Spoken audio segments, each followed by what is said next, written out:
nombre de la charla que tenemos hoy es Almas Gemelas. Ya en un ratito ponemos el power, pero para ir adelantando, el título es Almas Gemelas y su función en el devenir espiritual.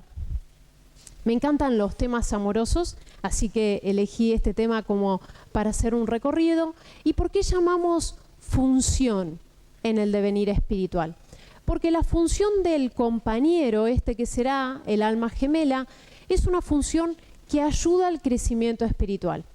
Y hay algo del orden de la retroalimentación, hay algo del orden de la ayuda mutua en este devenir. No es el destino, que Allan Kardec transmite que es algo erróneo considerar esto de que yo me complemento con el otro y hacemos una unidad, de ninguna manera.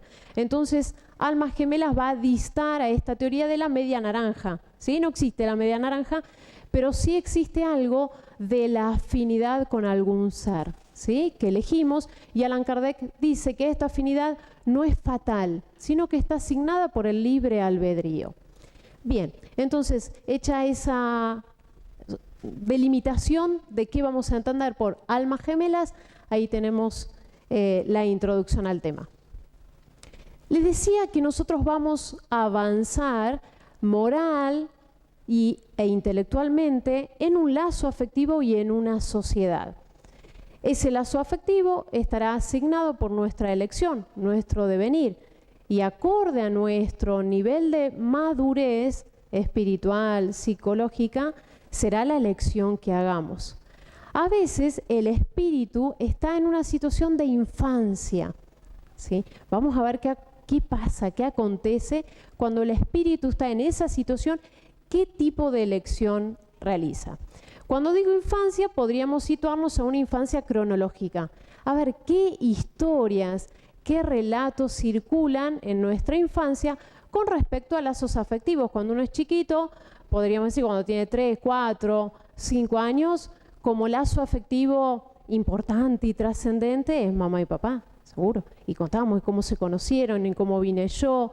Bueno, y uno toma esa historia como modelo, pero también uno va creciendo y circulan otras historias. Y las mamás y los papás contamos historias y relatos a nuestros hijos. Y algo de esto también transmiten. Veamos una en particular, porque siendo mamá también tuve que transmitir historias amorosas. Y tenemos una, por ejemplo, se me ocurrió elegir una de las tantas. No les voy a contar de qué se trata, porque todos ustedes la conocen. La obra de Cenicienta es un cuento popular de hace muchísimos años, nada más que esta es una foto de Walt Disney, más nueva, pero la historia es la misma. Y ahí vamos contando historias amorosas. El tema es que después hay que reflexionar sobre lo que transmitimos, porque pareciera que uno tiene que ir en búsqueda de su verdadero amor y esta princesa tiene que recurrir a un hechizo para tener un semblante y representar algo que no es, ¿sí? Buscando a este verdadero amor. Después las mujeres a veces estamos como muy tomadas de hechizos cosmetológicos, podríamos decir, semblantear otra cosa. Y en realidad está condenado al fracaso. Habrá que aceptar que uno es lo que es, ¿sí? No vale crear un lazo a través del engaño. Pero bueno, estos cuentos suelen terminar de una manera feliz. Y vivieron felices para siempre. Pero nunca cuentan cuántas encarnaciones fueron necesarias para vivir felices para siempre. Eso como que no circula. Bueno, ahí están los padres para transmitir otras lecturas.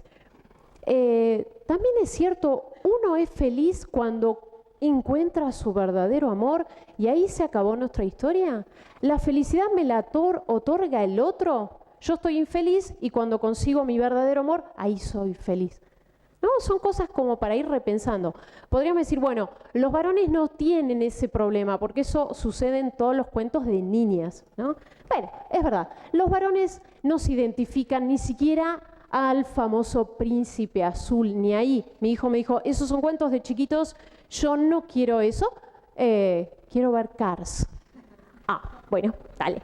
Entonces fuimos a ver Cars y a mí me encantó esta película, la disfruté muchísimo. Y tenemos el cuento y el relato de Rayo McQueen. A mi hijo le gustó tanto que su espíritu guía se llama Rayo y yo se lo mantengo. Tal. Y cada tanto lo evocamos. Bueno, a él le encantó esta película y a mí también. Y ahí lo vemos a Rayo McQueen muy vanidoso, ¿no? Porque era un autito de alta competición, le encantaba mostrar su máquina, a ver cuánto iba, hacer algunas trampitas, engañar, cargosear a los que perdían. Y en un momento, por esas vicisitudes de la vida, se encuentra en un pueblo muy humilde y rompe la calle, tiene que repararla, pero buscaba la forma de irse, no cumplir con su palabra. Estaba con esta cuestión hasta que encuentra a Sally. Y ahí empieza a modificar su sentir, su comportamiento, a apreciar a los verdaderos amigos, a no quererse ir de allí, pule sus aspectos más hostiles, podríamos decir, o molestos o incómodos para el otro. La pregunta ¿es necesario que aparezca una figura femenina para empezar a pulir los aspectos que son molestos, son fastidiosos? Bueno, son cuestiones que los que ven Cars tendrán que ir releyendo que transmite amorosamente esta historia. Pero bueno, lo que sí es cierto es que de una forma, desde un cuento con princesas o estamos buscando nuestro verdadero amor para estar en paz, para estar en calma, para crecer, para progresar. Pero estos son los relatos de la infancia. La realidad es que uno crece y de alguna manera va en búsqueda de su verdadero amor y hacemos un verdadero lío. Hay excepciones que confirman la regla, no es mi caso, pero como los ejemplos autorreferenciales no valen, vamos a hablar de otro ejemplo. Pero si en esta sala hay alguno que en las cuestiones afectivas hizo todo bien y siempre, lo felicito, yo lo aplauso y es parte de, digamos, esas excepciones. Pero en líneas generales hacemos un verdadero lío porque solemos estar, no siempre, pero en algunos momentos, en una infancia espiritual. Y cuando estamos en una infancia espiritual, ¿qué tipo de elecciones hacemos? Primando el semblante, ¿sí?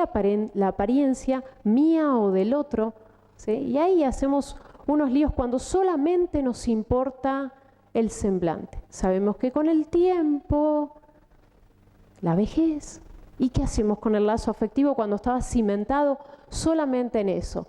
Bueno, a veces por la posición económica o social, y si esto llegara a cambiar, probablemente se quiebre ese lazo afectivo. A veces por los títulos, ¿no? Es el lazo de amor, la atracción por el título del otro, y si este título no está, ¿qué hacemos con ese lazo afectivo? En otras ocasiones, para evitar la soledad, no sé qué hacer conmigo misma, y en lugar de tramitar esa situación, busco al otro para obturar eso que tengo que trabajar yo. A veces exclusivamente por los hijos. No hay un deseo de pareja, hay un deseo de hijo. Bueno, vienen los hijos y ya se rompe ese vínculo. Son cuestiones que uno va a tener que ir analizando, ¿no? A veces por posesión tenemos una forma de amar posesiva, así como tenemos un auto, una casa, una carrera, tenemos un hombre o tenemos una mujer y consideramos que es mío o mía. ¿Sí? Otra vez, condenado al fracaso. O buscando seguridad, tengo miedos, incertidumbres, es más fácil vivir de a dos por conveniencia. Otro lazo afectivo cimentado en la infancia espiritual. O cuando hay primacía de debilidades morales. Aún estas cuestiones hay que trabajarlas. Lo que sí es cierto es que Dios es muy paciente con nosotros, porque si en realidad tendríamos que estar en óptimas condiciones para armar un lazo afectivo amoroso y feliz, este mundo no se poblaría nunca, ¿sí? Lamentablemente crecemos como con el otro. Digo lamentablemente porque hay un sufrimiento de por medio. Dios es paciente, permite esto, pero bueno, la idea sería que podamos en relación ir trabajando nuestros propios costados para no sufrir tanto ni hacer sufrir al otro. Crecer juntos, pero de una manera sana. Bueno, este es el gran desafío y hablando de historias, me pareció oportuno contar algo. Amalia Domingo Soler tiene relatos hermosísimos sobre lazos afectivos, sobre cómo uno va creciendo junto al otro. Pero en este mes tan trascendente, que la casa cumple 109 años, me pareció significativo darle lugar a esta obra Te Perdono. Y Amalia Domingo Soler la escribe en este centro, La Buena Nueva, de Gracia, en España. Y la obra se escribe entre 1897 y 1899, con Eudaldo. Eudaldo, su apellido es Pagés y Comas, es un medium, bueno, era en aquel momento un medium psicofónico. Él comentaba, transmitía el saber y la experiencia del medium y Amalia iba escribiendo. Luego se sumaron en estos 2 años los editores Carbonell y Esteva. Cuenta esto del recorrido de esta obra Amalia en este prólogo de 1904. Fíjense que 4 años después se estaba fundando esta casa. Esta obra tuvo una trascendencia internacional. Llegó aquí a la Argentina y esta casa tiene su nombre. En otro libro cuenta una anécdota de Eudaldo. Eudaldo era un joven que estaba en esta casa espírita, era un maestro mayor de obras. Se acercó al espiritismo porque su madre había desencarnado y él quería pruebas positivas de la existencia de ella. Esa casa espírita estaba dirigida en España por don Luis. Y Amalia observaba que cuando se organizaban las sesiones 3 veces por semana, este joven, Eudaldo, aparecía y en el momento de la sesión se retiraba del lugar y después volvía. Entonces le pregunta a Eudaldo qué le pasaba que se comportaba de esta manera. Y Eudaldo le dice: Amalia, yo no quiero ser medium. Y lo que sucede es que cuando los medium hablan, yo entro en un sueño irresistible. Sé que ese sueño no es natural. Siento frío, siento calor, siento miedo, siento ganas de gritar. Entonces me levanto y me voy porque yo no quiero ser medium. Amalia estaba sorprendida por esta conducta de Eudaldo y le pregunta a Luis qué estaba pasando. Y él dice: Amalia, déjalo que él entre y salga cuando quiera, que él diga que no es medium. Si yo le digo que lo es, se va por la puerta y nunca más vuelve. Amalia permitió que Eudaldo se comportara de esta forma y en un momento que la sesión terminó, Eudaldo se acercó y estaba muriéndose de risa de unas anécdotas y de pronto empalidece, suspira, su cabeza se inclina y se manifiesta Berenice, un espíritu. Tiempo después, formalizando esta mediunidad, nuestra querida amiga Amalia Domingo Soler escribe esta obra. Vamos a detenernos un ratito allí.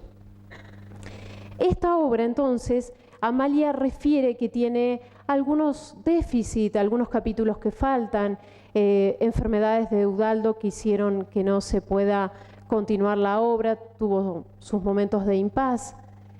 Pero lo que sí es fundamental es haber recopilado las memorias de un espíritu y lo que quiere transmitir. Y cuenta en los primeros capítulos que se presenta a través de Eudaldo Iris. Iris refiere lo siguiente: quiero transmitir a la humanidad una serie de existencias que he tenido para dejar una enseñanza. Voy a empezar por una existencia. Mi alma estaba como muy dormida. Yo tenía el nombre de Iris, así me nombraron mis padres, y me caracterizaba por una gran belleza. Yo había nacido en una ciudad donde las artes, las ciencias, la poesía estaba en su máximo esplendor. Yo tenía 15 años y en aquel momento era muy famoso un sabio, un astrónomo, Antulio, el casto Antulio. Era muy amado en la ciudad por su sencillez, por su nobleza de carácter. Y Antulio, cuando veía a los hombres, especialmente a las mujeres y a los niños, se compadecía porque ellas y los pequeños no conocían la ciencia. Y si no conocían la ciencia, era como si no vivieran. Antulio era el fundador de una doctrina filosófica que creía en la reencarnación, creía en el Dios único y la multiplicidad de mundos habitados. Era adorado por todos, menos por la casta sacerdotal. Iris desconocía que iba a ser parte de una trama siniestra contra Antulio. Lo que sí es cierto es que reflexiona Iris que ella no entiende por qué participó en algún momento de esta trama. Se arrepiente de ello y cuenta lo siguiente. Conmemorando la celebración de ciertas tierras conquistadas, se armó en la ciudad la representación de las 4 estaciones.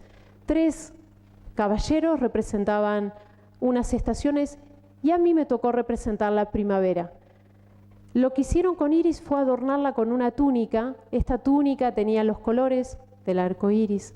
Colocaron en sus rizos unas rosas y tenía que llevar una copa de piedras preciosas cubiertas de rosas.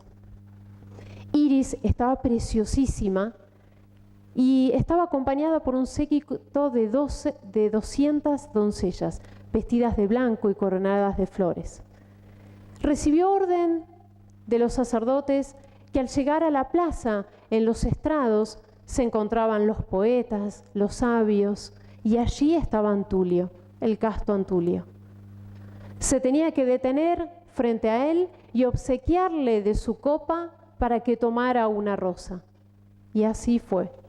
Cuando Iris pasa delante de Antulio, se detiene, alza su copa, le ofrece una rosa y él quedó deslumbrado. Y le dice, ¿cómo te llamas? Iris, respondí. Bien merecido ese nombre. Representas el iris de la vida. Convocó a sus discípulos para que vieran su belleza y le dice, si yo no conociera que Dios es único, diría que eres una fracción de su ser. Un silencio religioso fue la consecuencia de esas palabras y el primer paso estaba dado. Iris ese día no regresó a su hogar. Fue tomada por los sacerdotes que comenzaron una intensa educación. Antulio la buscó por todos lados y comenzó a entristecerse. La ciencia no lo deslumbraba como lo hacía antes, los astros tampoco.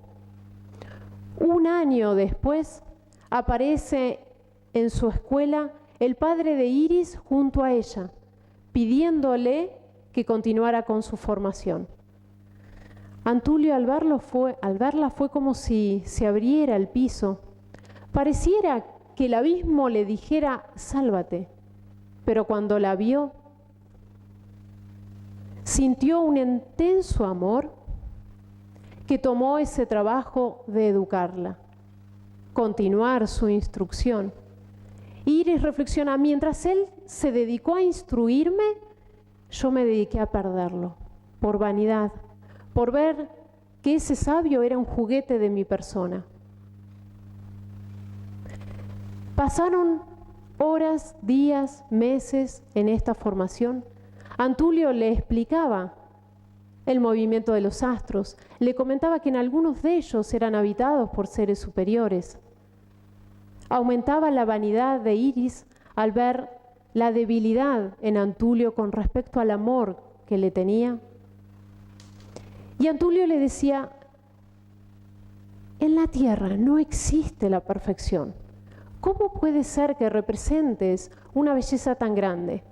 Si los escultores al verte rompen las obras, al ver lo que producen en forma deformada, y tu inteligencia supera a cualquiera de mis discípulos, ¿dónde escondes la imperfección humana?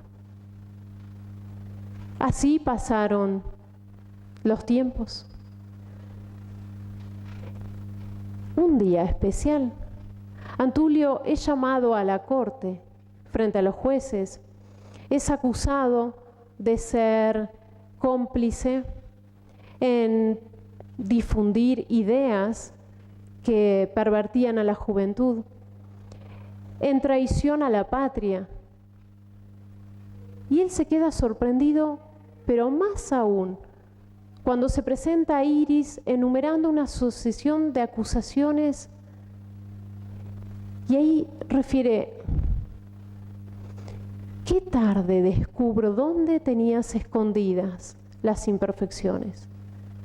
Ciencia, qué poco enseñas. A los jueces les dice, entiendo que ustedes no quieren matar a un hombre, quieren matar una idea, pero esta idea estará eternamente. Y en cuanto a ti, Iris, te perdono. Te perdono porque te amo.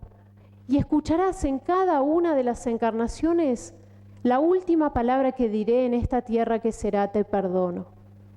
Tendrás que seguir mis huellas, pero te amaré por siempre.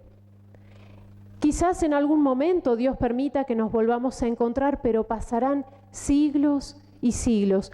Mientras tanto, no voy a abandonar mi tarea de acercarte a Dios a través de la ciencia.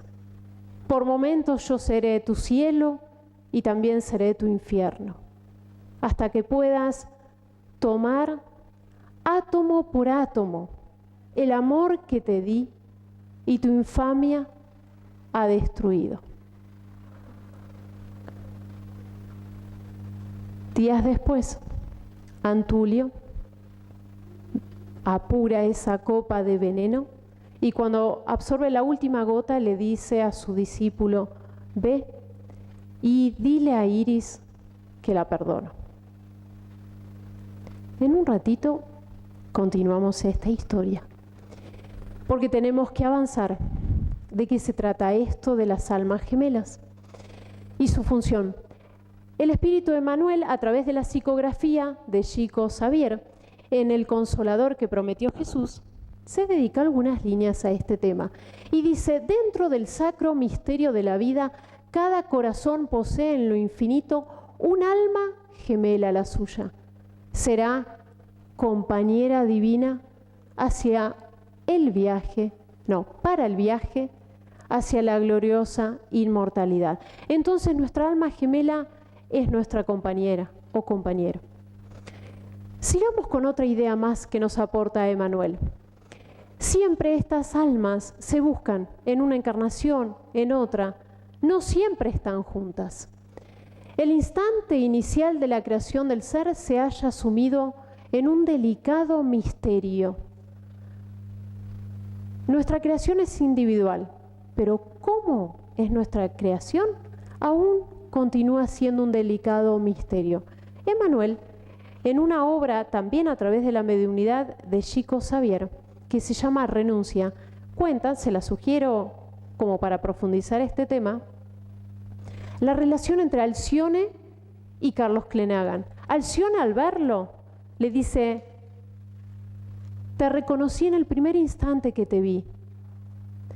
El alma se vale de poderosas formas de reconocer a su alma gemela. Lo que sí sé es que tú y yo hemos nacido en el mismo soplo divino. Me pareció una linda frase para entender nuestro origen, en el mismo soplo divino. Lo podemos tomar como una metáfora.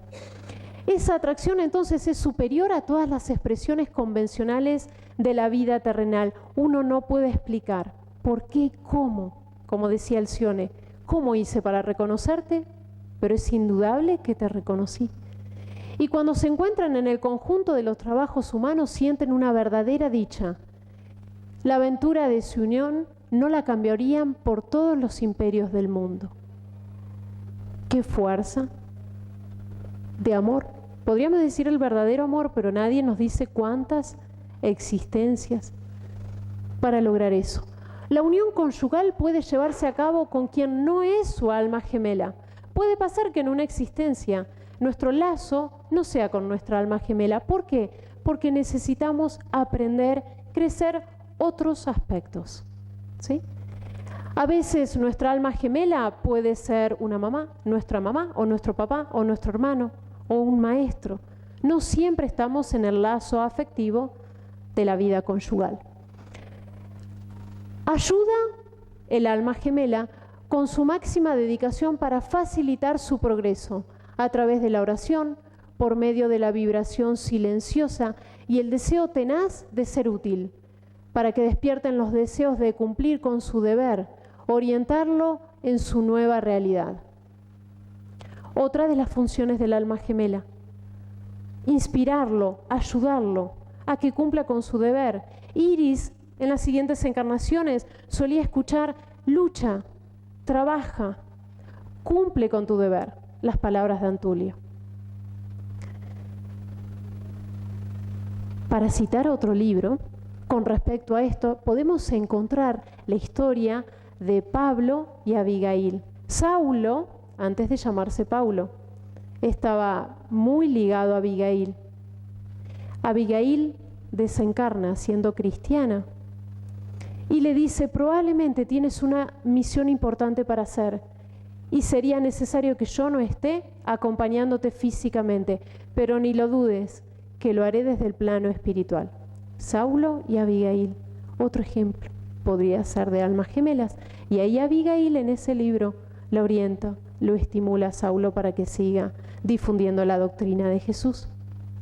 Bueno, cuando uno de ellos se halla en un plano superior de comprensión, puede aminorar la distancia, la añoranza del otro, puede explicar por qué es necesaria esa separación física, pero no afectiva.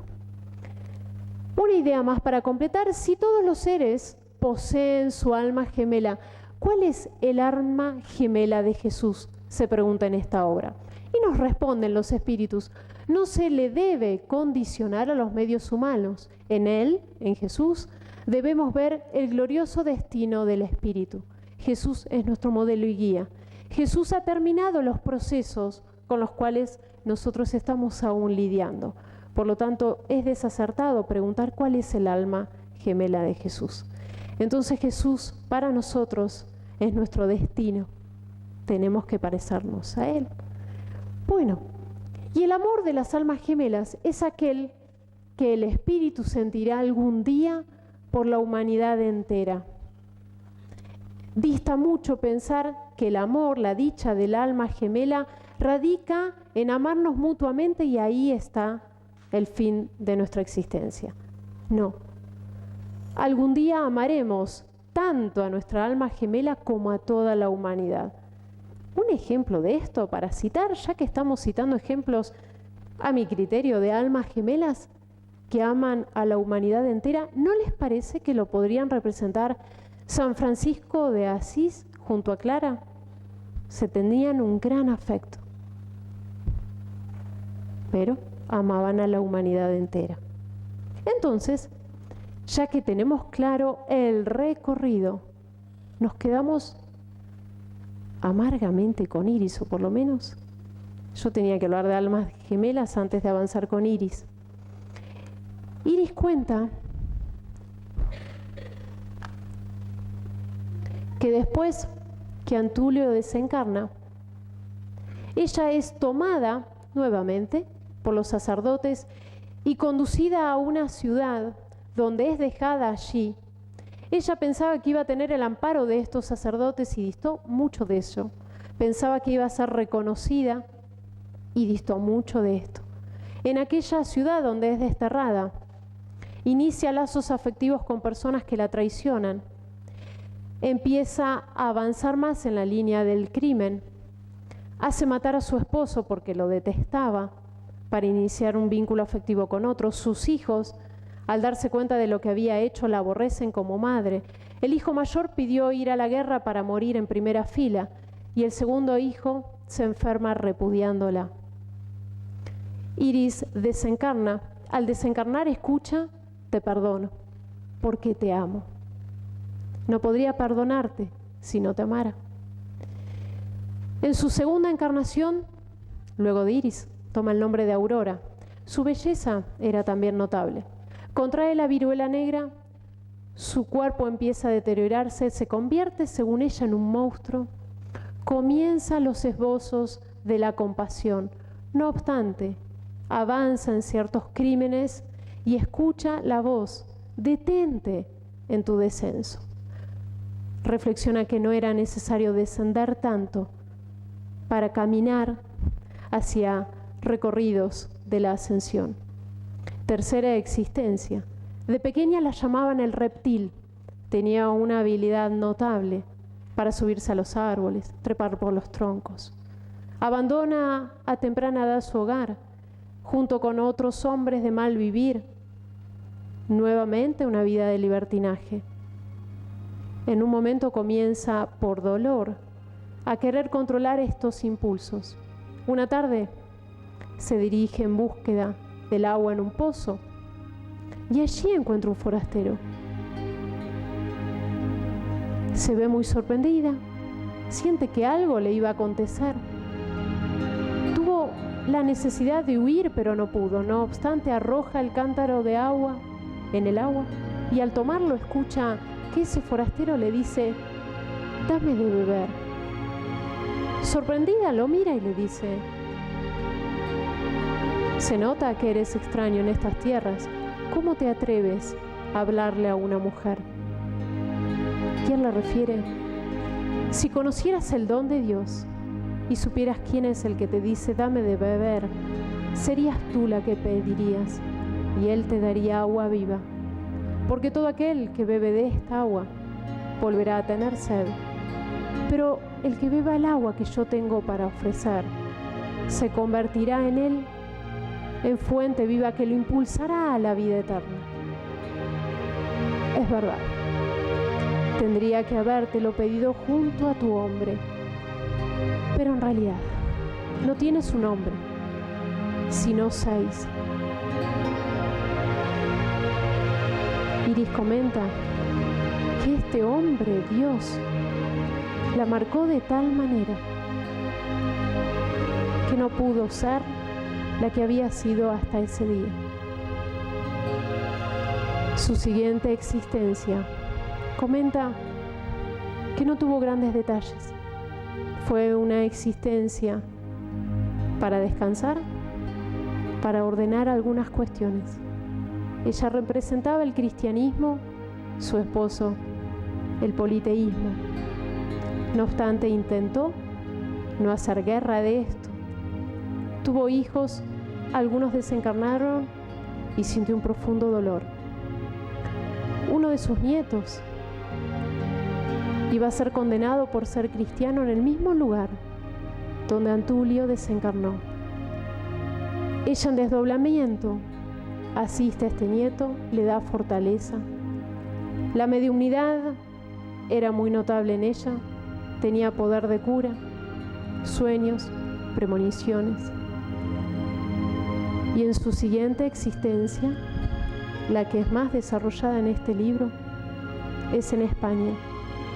El único lugar que este espíritu cita, porque refiere que los seres humanos somos muy ávidos de saber tiempo y lugares, no dándole más trascendencia al espíritu de la letra.